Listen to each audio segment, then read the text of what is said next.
जनाब, हमारी daily practice में रोज़ाना हमें ऐसे बुज़ुर्ग ख़वातीन और मर्द मिलते हैं जो हमारे पास फ्रैक्चर्स के साथ आते हैं। हिस्ट्री ये होती है कि जी जो बुज़ुर्ग हैं उनके वो ज़रा-सा उनको ठोकर लगी, वो गिरे और उनकी कोई ना कोई हड्डी फ्रैक्चर हो जाती है, जैसे कलाई की हड्डी, बाजू की हड्डी, टाँग की हड्डी। बाज़ औक़ात तो ऐसे भी पेशेंट्स आते हैं जो जिनके कमर के मोहरे फ्रैक्चर हुए होते हैं और उनको पता नहीं होता। वो शदीद कमर दर्द के साथ मुख्तलिफ़ मेडिसिन्स खा रहे होते हैं, लेकिन डायग्नोज़ ये होता है कि उनके कमर का मोहरा फ्रैक्चर हो चुका है। तो मेरा आज का जो टॉपिक है वो इसी से रिलेटेड है और वो है ऑस्टियोपोरोसिस। ऑस्टियोपोरोसिस, ऑस्टियो का मतलब होता है बोन और प्रोसेस का मतलब होता है पोर्स बन जाना, यानी कि हड्डी का कमज़ोर हो जाना या हड्डी का खोखलापन हो जाना। जनाब, जब इन बुज़ुर्गों को ये ऑस्टियोपोरोसिस हो जाती है, वो गिरते हैं और उनके अर्ली फ्रैक्चर्स हो जाते हैं, तो ये एक बहुत ही मिज़रेबल चीज़ होती है। तो अब इसकी क्या वजूहात हैं कि इन बुज़ुर्गों में फ्रैक्चर्स क्यों होते हैं? पहली वजह तो एज है कि एडवांसिंग एज के साथ इंसान जो है वो उसकी फ़िज़िकल एक्टिविटी कम हो जाती है और जब फ़िज़िकल एक्टिविटी किसी भी चीज़ की कम होती है तो वो कमज़ोरी की तरफ चली जाती है। यानी कि जो मसल आप बाजू या टाँग के यूज़ नहीं करेंगे तो वो टाँग कमज़ोर हो जाती है। इसी तरह हमारी हड्डियाँ फ़िज़िकल एक्टिविटी ना होने से कमज़ोर हो जाती हैं, तो एज के साथ-साथ ये तो होता है। एज के साथ-साथ फिर डाइट कम हो जाती है। हमारे बुज़ुर्ग आपने देखा है कि उनकी ग्रेजुअल रिडक्शन हो जाती है डाइट में, तो वो उनको वो सप्लीमेंट्स या वो न्यूट्रिशनल एलिमेंट्स नहीं मिलते जो उनको रिक्वायर्ड होते हैं। तीसरी बहुत बड़ी वजह हार्मोन्स हैं। एज के साथ-साथ मेल हार्मोन्स जो उनको स्ट्रेंथ देते हैं वो भी रिड्यूस हो जाते हैं, लेकिन मेनली जो इफ़ेक्ट होता है वो ख़वातीन के ऊपर होता है कि उनका एक बहुत बड़ा अहम बहुत इम्पोर्टेंट हार्मोन है ईस्ट्रोजन, जो रिप्रोडक्टिव लाइफ़ के साथ ही उनकी जिस्म में उनका लेवल राइज़ होना शुरू होता है, लेकिन जो ही वो 50s के अराउंड पहुँचती हैं, अपनी उस गायनेकोलॉजिकल चेंजेस की तरफ पहुँचती हैं, तो ईस्ट्रोजन फ़ॉल कर जाता है और वो ईस्ट्रोजन जो है वो बड़ा मेन रोल प्ले कर रहा होता है हड्डियों के अंदर कैल्शियम को रिटेन करने में और हड्डियों को मज़बूत रखने में। तो जनाब, अब जब ये फ्रैक्चर्स के साथ पेशेंट आ जाता है तो फिर उसका अकॉर्डिंगली उसका ट्रीटमेंट किया जाता है, लेकिन मिज़री ये है कि वो जो बुज़ुर्ग हैं वो बेड पे चले जाते हैं और वो पूरी फैमिली के लिए और पूरे ही एक ख़ानदान के लिए मतलब कि एक टेंशन और उस पेशेंट के लिए खुद एक मिज़री बन जाता है। अच्छा, अब इसको कैसे डायग्नोज़ किया जाए? मेरा ये मशवरा है कि हर वो पेशेंट, हर वो बुज़ुर्ग या हर वो मर्द और औरत जो अपनी 50s को क्रॉस करते हैं, ख़ास तौर पर ख़वातीन जब अपनी 50s को क्रॉस करें और अपनी पेरीमेनोपॉज़ल एज में पहुँचें, तो एक दफ़ा अपना बेसलाइन डेक्सा स्कैन ज़रूर कराएँ। डेक्सा स्कैन क्या करता है? आपकी हड्डियों में आपका स्कैन करके ये बताता है कि आपकी हड्डियों में सिर्फ़ कमज़ोरी है, यानी कि जिसे ऑस्टियोपीनिया कहते हैं, या हड्डियाँ खोखली हो चुकी हैं, जिन्हें ऑस्टियोपोरोसिस कहते हैं।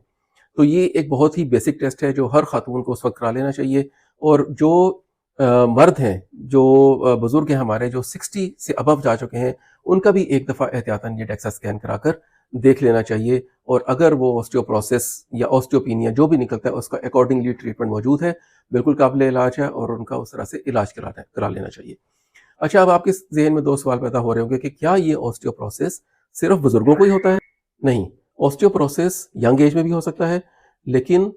यंग एज में इसकी वजूहात कुछ और होती हैं, यानी कि पैथोलॉजिकल कॉजेज़ होती हैं, तो उसकी डिटेल में हम नहीं जाएँगे। अच्छा, दूसरा सवाल आपके ज़हन में ये पैदा हो सकता है कि क्या ये सिर्फ़ ख़वातीन में होता है? क्योंकि मैंने ज़्यादा ज़ोर ख़वातीन पे दिया, तो जी हाँ, ख़वातीन में इसका इंसिडेंस बहुत ज़्यादा है।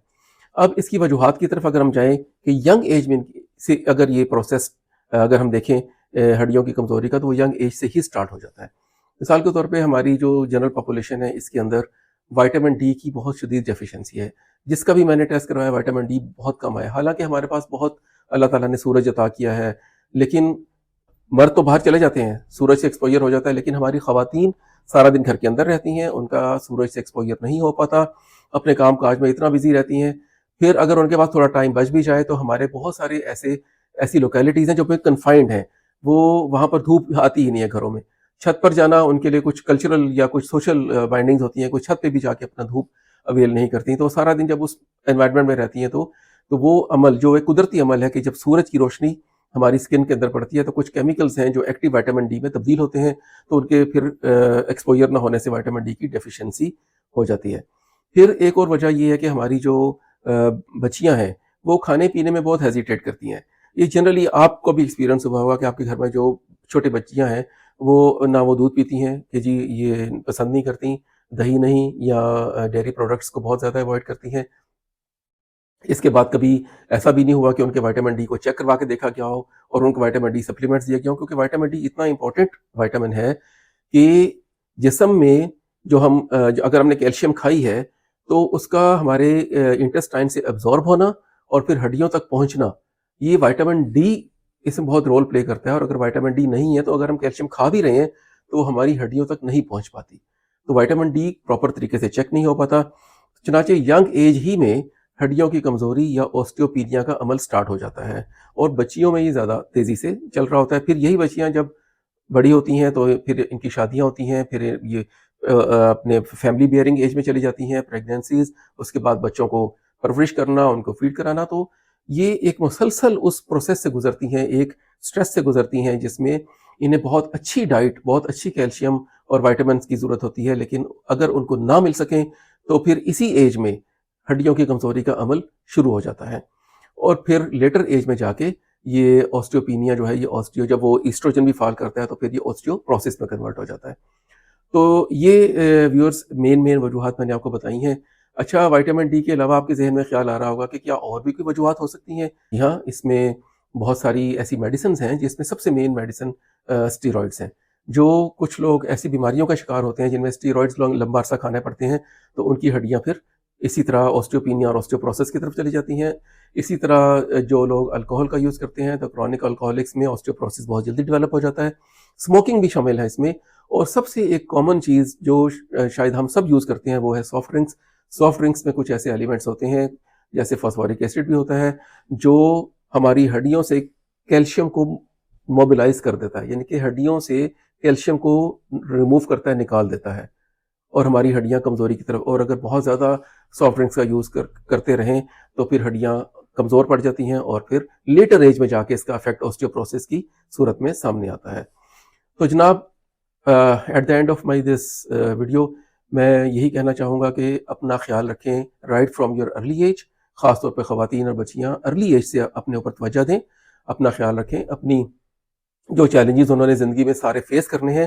اس کے لیے ابھی سے تیاری کریں، ٹھیک ہے؟ اور میں جو پیرنٹس ہیں ان کو بھی کہوں گا کہ رائٹ فرام ٹین ایج اپنی بچیوں پر توجہ دیں، خواتین اپنے اوپر توجہ دیں، اپنا خیال رکھیں، کیونکہ ہمارا ایک کلچر بھی ہے کہ جو خواتین ہیں وہ زیادہ ان کا جو ہوتا ہے نا فوکس، وہ یہ ہوتا ہے کہ میں کچھ نہ کھاؤں میرے ہسبینڈ کھا لیں، میں کچھ نہ کھاؤں میرے بچے کھا لیں، تو وہ ڈپرائیو رہ جاتی ہیں، کیونکہ ہم اپنی اس سوسائٹی کو صرف اپنے سرکل میں مت دیکھیں، ہماری 70% سے زیادہ آبادی ہمارے ولیجز میں ہے، اور یہ ٹریڈیشن اور یہ ٹیبوز ہیں وہاں پہ کہ سب سے پہلے اچھا کھانا مرد کو دینا ہے، سب سے پہلے اچھا کھانا میل جو بچے ہیں، لڑکے ہیں، ان کو دینا ہے،